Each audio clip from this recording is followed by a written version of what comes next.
Right, guys, it has been confirmed now by PLARIUM that the hero path starting next week is 100% not the hero path for Leonardo. And that changes quite a few things in terms of how we are planning to do this fusion. Of course, if you are going for it, I do want to talk about the upcoming summoning events for this weekend during the summon rush. As usual, we're going to have 15x progressive chances. We do have Leonardo in there, but first, let's quickly talk about this fusion calendar again, okay? It would have been much better if they would have made it clear from the beginning, because we're all human. We're gonna speculate. We're all gonna assume that it might be this, or no, it might be that. So if they were mentioning it from the beginning, no guys, don't get excited. We know you're gonna get excited. It's not the Leonardo path. As simple as that.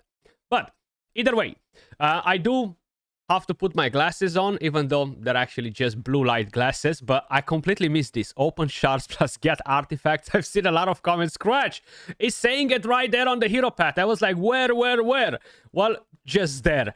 But either way, the whole idea is that we know this hero path has nothing to do with Leonardo. It might be a 5-star soul for April. It might be a 5-star soul for Raphael. I don't think we had a soul event for Raphael. Maybe we had one for April and I forgot. It might be a 5-star soul for Sanguine Maria.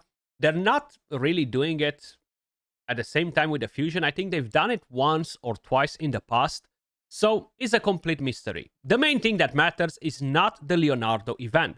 And that is very important because this hero path, it will give you 75 fragments, which means that you will need to take part in that hero path one way or another. Either you're gonna go ham on it to get all of those fragments and skip the summon rush and the champion chase tournament. Either you're gonna do the summon rush, the champion chase tournament, and you're gonna get the 25 fragments from the hero path as well, and ignore the extra 50 ones from there.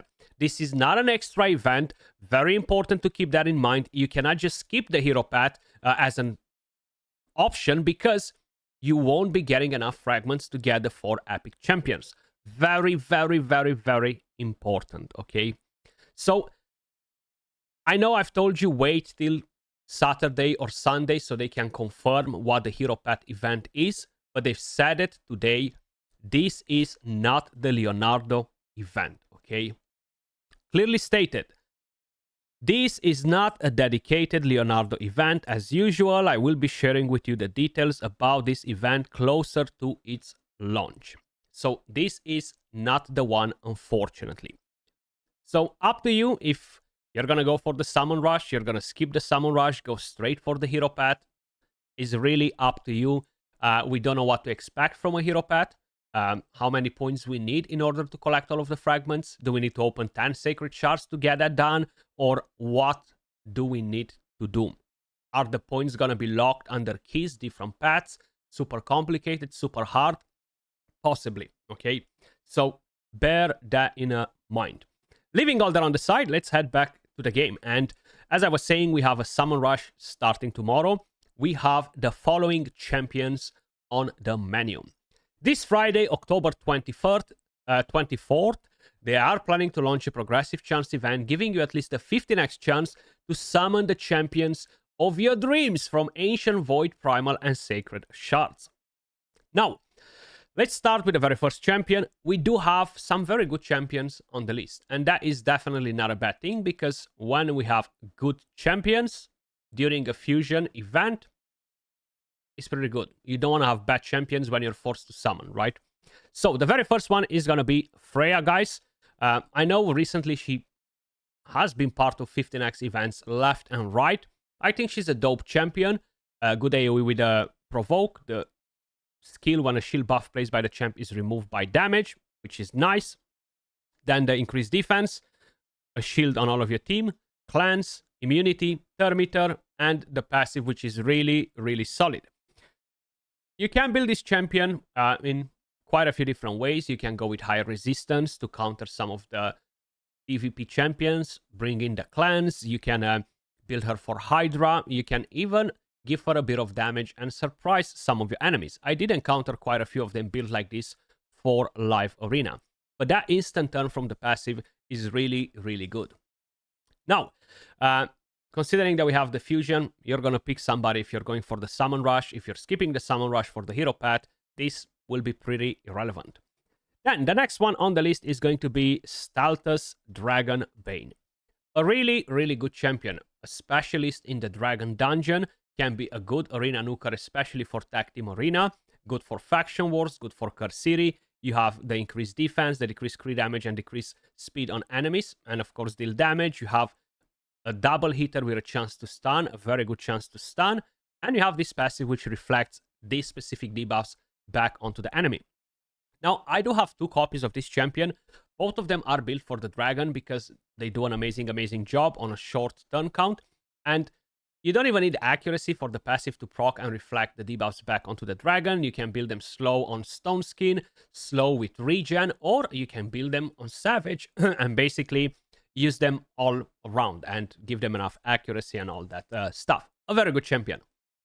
Then we have a champion that a lot of you guys would love to get to pair with Titus, and that is Vault Keeper Wixwell. The best champion to grow shields in the game. Very good buff extension as well with the skill.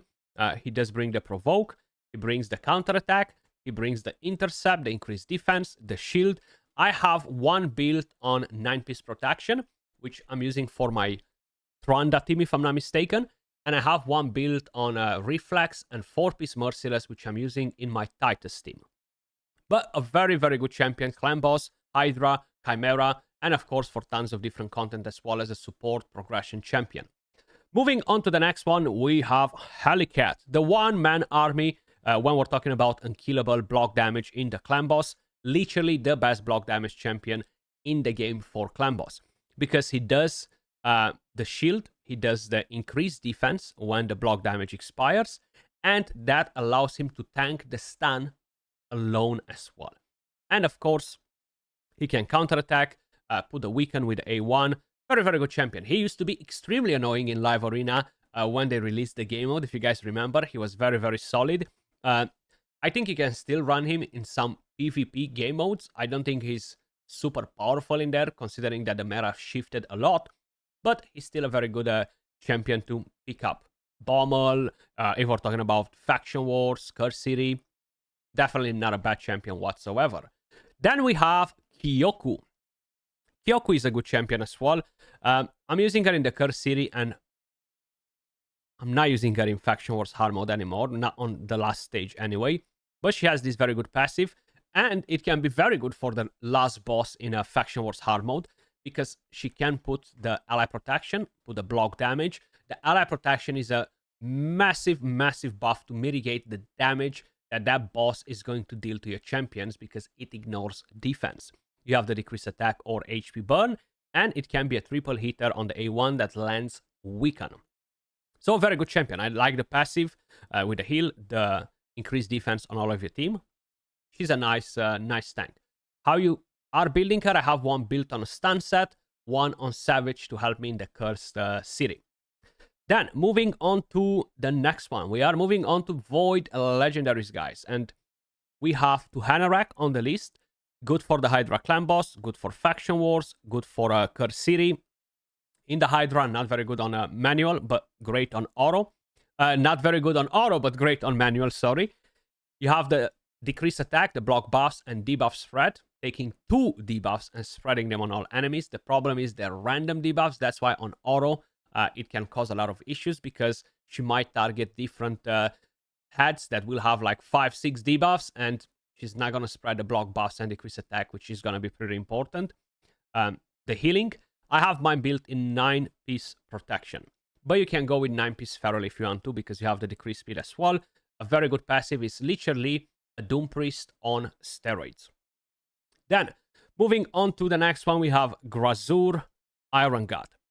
A very solid champion. I did use him a lot in Faction Wars hard mode. Curse City, great for Hydra, great for a lot of different bosses. You have an AoE attack that puts a shield. You have another AoE attack that's enemy max HP and increases the duration of buffs. You have Provoke, increased resistance, increased defense. And a passive that's literally Vogot on steroids with the heal, and places Unkillable on himself. Very annoying to deal with this champion in the Curse City, to be more specific, when you're going versus those stages in Sintranos. Then, the champion that everybody's been waiting for, and in the name of God, I hope that event comes soon, because it has been months since we have been waiting and waiting and waiting. Leonardo. So he will be part of the event. He's the faction unity for the Turtles. He's a very good champion. He deals good damage. Tons of fun to play the Turtles together, constantly taking turns. I definitely want him, okay? Very good passive. You build him for damage, and he's going to absolutely demolish enemies. A crazy powerful champion. I still don't think he's like a must-have. I won't be able to play the game without him, but it will surely make the game more fun. So I definitely understand why people are so on the edge with this event and they want to get a champion, because I'm in pretty much the same situation, but a very, very solid one. So if I'm going for the Summon Rush, I will open my Voids. Maybe I'm going to get him before and I can forget about the event or get a dupe after. The thing is, the chances are very low on 15x's, man, and we kind of like need to be realistic with it, okay? You gotta get stupid lucky to get a champion on a 15x progressive chance. Plus, we have no 2x, so something to keep in mind. Then, talking about some epic champions. They're not really that relevant because not many people care about epics anymore unless they are being used for the Mikage fusion, right? We're gonna have Kinegashi. Where is she hiding? I think she's the best reviver for this faction, actually. I am using her a lot in Curse City in Sintranos, and I did use her in Faction Wars Hard Mode. She's a good epic, though.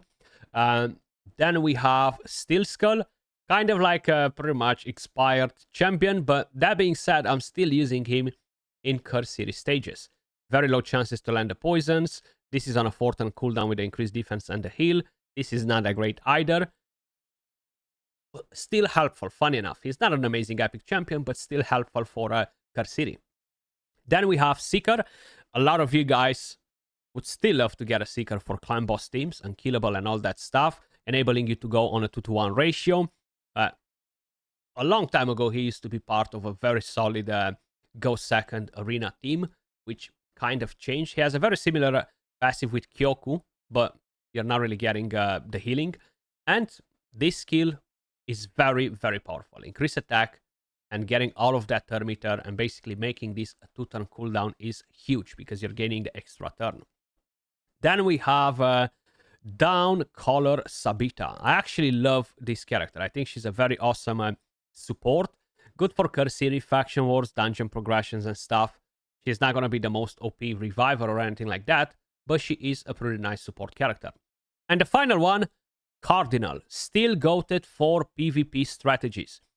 If you want to have good Go Second teams for Tag Team Arena, she's a very good champion to use. And we have a couple of different things as well. On Monday, October 27th, they are going to launch a 2x event on Friday, the 24th, they're planning to launch a 2x event to drop reflex gear from the Ice Golem. Then we have Monday the 27th, they're gonna launch accessories for the Undead Horde in the Spider's Den, a 2x.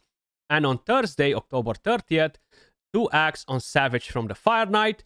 And on November 2nd, on Sunday, 2x for Speed Gear in the Dragon's Lair. That's pretty much all for this video, guys. Let me know what's your plan for this fusion. Summon Rush, Champ Chase, Hero Path. Much love, and I will catch you all in the next one. Peace.